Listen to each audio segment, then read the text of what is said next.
I'd like to read parts of two documents that come from roughly the same time period, written by two women who lived in roughly the same part of the world, northern Germany. I came to both of these documents because of my interest in women's history.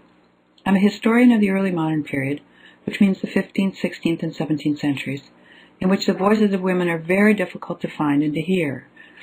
Both of the documents are memoirs that come from women who are not members of the elite.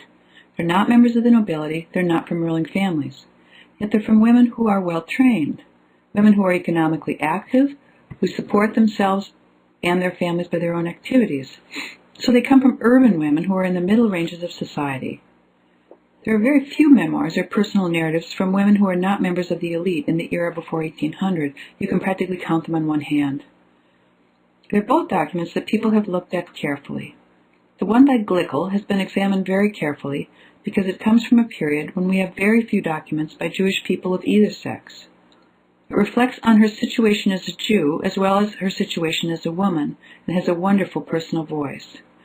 Glikl has a life that's sometimes up and sometimes down. She reflects on this and what God has given her, and she tells us a lot about family relations. She's a person we can sympathize easily with today. Glikl doesn't have a title for her memoirs because she didn't think of them as memoirs. We think of Glikl's memoirs as memoirs, but she thought of them as a way to explain her life, mostly to herself and to her family. The second document is from a less well-known source, Midwife's Memoirs, by a woman named Catharina Schrader, who lived in Frisia, an area that is now partly in Germany and partly in the Netherlands. Schrader's husband died when she was in her 30s, and she had children to support. The same thing happened to Glikl. Schrader had been an assistant midwife, and she decided that was what she could do to support her children, was to be more active as a professional midwife.